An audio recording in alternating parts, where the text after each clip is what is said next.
Mic check 1 2. It's the Y2K collector, and as I go through my collection, just sorting out the games that I'm gonna sell, I realized that there was something happening between my 360 collection and my PlayStation 3 collection, and that was honestly just a lot of redundancy. I saw that I had a lot of the same games on the 360 that I had on the PS3, and I realized, you know what, I don't really need to have the same game 2 times. And in some cases, I saw that I even had some of these games like 3 times. I had them on the 360, the PS3, and the PS4, which really didn't make any sense. I mean, especially when you think about a game like Teenage Mutant Ninja Turtles Mutants in Manhattan. This was a game that I actually had on the PS3, the 360, the PS4, and the Xbox One at one point. So I sold my 360 version. I'm getting ready to sell my PS3 version, and I'd sold my Xbox One version a long time ago. But the version I had for the Xbox One was actually still sealed. But I don't play Xbox One, so there was really no need for me to keep 4 copies of the same game across multiple platforms. I realized I had that same situation with Deadpool. I had Deadpool on the PS3, on the 360, and the PlayStation 4. I don't think I ever got it on the Xbox One, but that's just another example of like just having 4 games across 4 consoles that just I didn't really need. So as I go through and I sift the collection out, I'm actually trying to actively remove all of the doubles that I don't need. But as I'm doing that, a part of me is wondering, like, man, is there a difference in gameplay? Are a lot of the games that were released on both the 360 and PlayStation 3, is there a better gameplay experience on the PS3 versus the 360? And even from a physical standpoint, do you get more in the 360 physical release than you do with the PS3? And the only reason why I ask that is because there are some cases where the Xbox 360 version of a game will give you something a little bit extra, usually a soundtrack. And I don't really see a lot of soundtracks being offered with PlayStation 3 games or with the PlayStation 3 counterparts. I could be wrong there, but you guys could let me know down in the comments whether or not I'm right or wrong on that. But as I go through and I start to sift through my collection for the games that don't require, that I don't need to have on the 360, I did sort through and find about 9 games that I do need to keep because I cannot get them on the PlayStation 3. And I wanted to share those 9 games with you here in this video. So let's go ahead and get it started. The first game is going to be this copy of Ninja Blade on the Xbox 360. This is basically kind of like another take on Ninja Gaiden. Really good graphics and great gameplay if you're into that whole like hack and slash style of gameplay. Uh, Decent story, but I think just like the gameplay, this is all gameplay for me. I'm into hack and slashers and ninja style games, and this was one that I thought was pretty unique. I had it in my collection a while back and sold it, but I was actually glad that I got it back. So Ninja Blade is one that I really need to keep because it's not available on the PS3.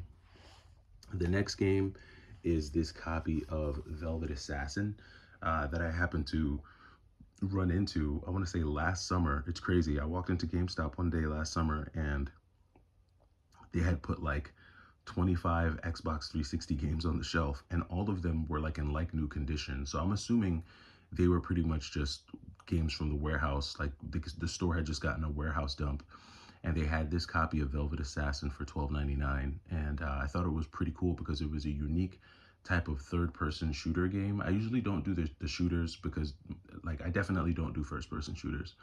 Those games typically make me dizzy for some reason, but Velvet Assassin was one that I could stomach, and so I added it to the collection. This did not get a PlayStation 3 release from what I can see, and so this one is one that will stay in the collection for sure. Next up, you have 99 Nights. So 99 Nights, the first part, the first installment in the 99 Nights series is pretty cool. This game plays like a Dynasty Warriors style hack and slasher where you're just kind of slashing your way through hordes of enemies. But this one was done by Microsoft, and I'm not really feeling the gameplay on the first installment of the game or the graphics. Not really a big fan of the gameplay on this one. It is cool. It is an Xbox 360 exclusive, so obviously not available on the PS3, but it was one that I'm going to be keeping. Not a very expensive game either. It's like a $10 game, or at least it was a $10 game. I don't know where it's at now, but this was one that I thought was worth keeping in the collection. The next one obviously is 99 Nights Part 2. And 99 Nights 2 is a lot better than 99 Nights 1, primarily because this one was done by Konami. So it's a much better hack and slash experience, in my opinion. It plays a lot better and it plays a lot closer to like the Dynasty Warriors games. So definitely a fan of this one. Again, not available on the PS3, so will stay in the collection. This one I'm shocked it didn't get a PlayStation 3 release. Um, Spider-Man Friend or Foe. I feel like this game got a release on every console but the PS3. I think this has like a DS version or a 3DS version, PC version. There's a number of versions of this game. Just for some reason, it's not on the PS3. So this was one that I will be keeping as well. Just don't, I don't have the PS3 version. And it's a good Spider-Man game. Not the best. This one does take on more of like a cartoonish animated feel. It's definitely more jovial, for lack of better terms, than its other counterparts like Edge of Time and Shattered Dimensions and Web of Shadows. Those are definitely have more serious arcs to them. This one just feels a little bit more kiddish, but still a good Spider-Man game nonetheless. One worth keeping in the 360 collection for sure. Raiden 4. So this one, now this did get a release on more modern consoles in the form of Raiden Ex Machina. I think that released on both the PS4 and the Switch, if I'm not mistaken. They've released this game multiple times in multiple ways on the Switch. In fact, I think there's going to be another Raiden game coming out, Raiden Nova, if I'm not mistaken. You guys let me know down in the comments, but I think they're coming out with another Raiden game. But yeah, this one, Xbox 360 exclusive, and I think this one comes with a pretty dope soundtrack inside it too. And you know me, some of the best music in video games, in my opinion, come on shoot 'em up games. They usually take on this funk fusion of rock and jazz, really good melodies and chord structures, ethereal synths. I'm all about that. Just like that jazz fusion type of sound. Really digging that. But I don't think Raiden takes on that type of musical style. I think Raiden has more of like a rock type of edge to it. It's been a while since I played this one, but regardless whether it's more rock or hardcore rock or jazz fusion, either way the music is great. So definitely one that I'm going to be keeping for the 360. This one, Akai Katana, another 360 exclusive at one point. I don't know if it was a 360 exclusive. This did get a re-release, I think, through Limited Run, if I'm not mistaken. This one got a release on the PlayStation 4 and the Switch. But this did not get a PS3 release. So this one was, you needed to have a 360 to get down with this one. This too is another shoot 'em up. This is a top-down shooter that plays kind of like Castle of Shikigami. If you've ever played Castle of Shikigami 2 on the PlayStation 2, that's the vibe that I get from this one.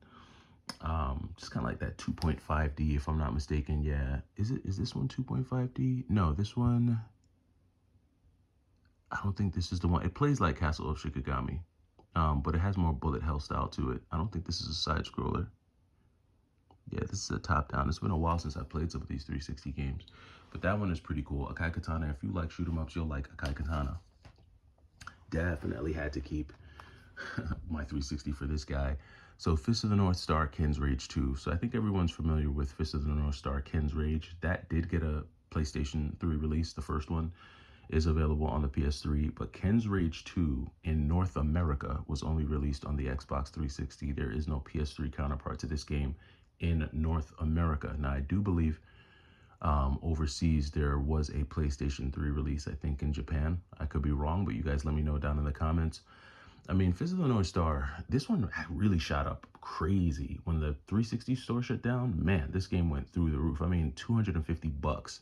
I saw sealed copies of this game going for like $300. Wild work. I mean, if you paid that price during that time, you're really upset because this game definitely came back down to earth.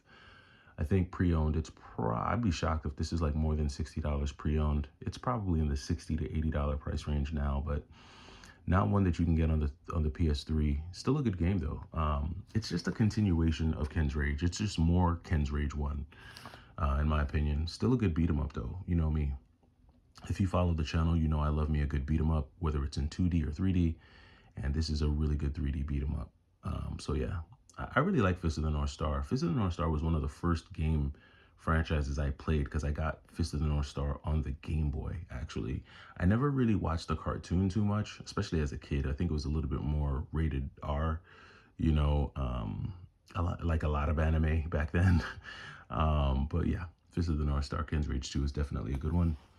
And then last but not least, we have one more shoot 'em up, and that is Raiden Fighters Aces. So this is another shoot 'em up game that was not available on the PlayStation 3. One that I will have to keep my 364. And I can't remember if this one came with a soundtrack or not. Let's see, did this one come with a soundtrack? This one did not come with a soundtrack, but still pretty cool. It's a compilation of 3 Raiden games, the Fighters, Fighters 2, and then which one is this one? This is Fighters Jet. So 3 pretty decent arcade shoot 'em ups. You're really not going to see these games on another platform unless they re-release these again on the Switch, which they might. I mean, everything goes to the Switch. Everything is making its way to the Switch. I'm pretty sure you won't need another console by the time all these games make their way to the Switch. It's just funny. You really might not. You might not need any of these games. All you might need is a Switch. But you know, you have to ask yourself, what is the better gameplay experience? And I think that's where it comes down to whether you are just a general gamer, like a casual gamer, or a hardcore gamer. If you grew up playing these games on these consoles, playing them on like the Switch 2 or in some emulated format on the Switch Online service is not going to feel the same. You know, like I know they're bringing the GameCube to the Switch Online service, which is great. And I'm pretty sure when they do, they'll more than likely bring Smash Bros. Melee to that service, which will be very interesting. I played a lot of Smash Bros. Melee, and I feel like personally, Smash Bros. Melee, more than the first Smash Bros. On the N64, that was where you started to see a lot of touch. Like a lot of touch and feel is required in Melee. And then, of course, obviously, it just gets more amplified with each installment of Smash Bros, right? Once you get to Brawl, Brawl requires a lot more touch, and then now you have what is it? Smash Bros. Ultimate. I think is it Ultimate? The one that came out on the Switch. That one has a lot of touch. I mean, really a lot of touch, right? And so when it comes to these like games that require a lot of touch, if you're used to playing them on their original platform, whether it be the GameCube, the Wii, you might find yourself not really being able to execute moves the way you could when you play them on the original format. I know that happens a lot in like Marvel vs. Capcom. So we'll have to see. We'll have to see, but that depends on how much you played those games back in the day. And speaking of Smash Bros, I cannot wait to see what Smash Bros games come out for the Switch 2. Man, I mean, how much more crazy can you get than what we got in Ultimate? And the only thing that I think, not the only thing, but one of the things that I think they may do in in the next Smash Bros game is I could easily see them doing what you saw in Power Stone 2. Like for those of you who grew up playing Power Stone 2, if you remember, Power Stone 2 was a 4-player game, and it was an arena style fighting game. But what happened was the levels moved. Like it was like an adventure brawling arena fighting game. So like you had to there were certain parts in the level where you had to run, you had to dodge, like you had to fight people while you were avoiding damage from the actual level itself. One of the levels that comes to my mind is that Indiana Jones level where you guys have to run from that rolling boulder. And you have those sections of the game where you're like falling out of the sky and you have to grab the umbrella or a stick to knock the power stones out of people. If Nintendo does something like that, that will add a really interesting dimension to the Smash Bros. Universe. And I think that could be the breath of fresh air that we see in Smash Bros. The next iteration of Smash Bros. That's something that I definitely see happening. So let me know what you guys think. What's the better console to collect for? Do you guys vote PS3? Do you guys vote 360? Which one stands out more to you? Which console has better exclusive games in your opinion? And then also, let me know what you think about emulation versus playing on the original hardware. Does it make a big difference to you in gameplay? And lastly, what would you want to see in the next installment of Smash Bros, especially on the Switch 2? I'm really interested to see what Nintendo does there. Let me know what you guys would want to see, and I'll catch you in the next video. It's the Y2K Collector. Take it easy.